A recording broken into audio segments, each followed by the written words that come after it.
இன்னுமா ECE, triple E mechanical students வந்து project அப்படின்னு ஒரு நேம் ஸ்டார்ட் பண்ணாலே நிறைய காம்போனன்ட்ஸாக வெளியிலேருந்து பை பண்ணி, அதுவும் நம்ம தப்பான கனெக்ஷன்லாம் கொடுத்துட்டோம் அப்படின்னா அதை ஷார்ட் சர்க்யூட் ஆகி நம்மளுக்கு அமௌண்ட் டோட்டலாக வேஸ்ட் ஆகிட்டுருக்கு.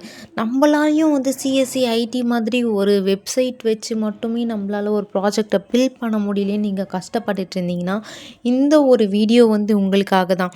நம்ம இதில் வந்து ஒரு ஆர்டினோ போர்டு யூஸ் பண்ணி தான் நம்ம ஒரு ப்ராஜெக்ட் பண்ண மாட்டோம். ரியல் வேர்ல்டில் வந்து ஆர்ம், பிக் அண்ட் நிறைய மைக்ரோ கண்ட்ரோலர்ஸ் வந்து இருக்குது, மைக்ரோ ப்ராசஸரும் இருக்குது. ஸோ அதெல்லாம் வச்சு நம்ம ப்ராஜெக்ட் பில்ட் பண்ணால் தான் ஒரு கம்பெனின்னு போகும்போது நம்மளாலையும் சர்வே ஆக முடியும் அண்ட் நம்மளுக்கும் நிறைய விஷயம் தெரியும். அது மாதிரியே அதுக்கு சம் காஸ்ட் இருக்கும் அப்படின்னு நீங்கள் பயந்தீங்கன்னா கிடையவே கிடையாது. ஃப்ரீ காஸ்ட்லேயே வந்து நிறைய வெப்சைட் நம்மளுக்கும் அவைலபிளாக இருக்குது. அண்ட் அதை நம்மளுக்கு ஹேண்டில் பண்ண தெரிஞ்சால் மட்டும் போதும். அண்ட் அதை ஹேண்டில் பண்ணுறத நான் சொல்லிக் கொடுக்க போகிறேன்.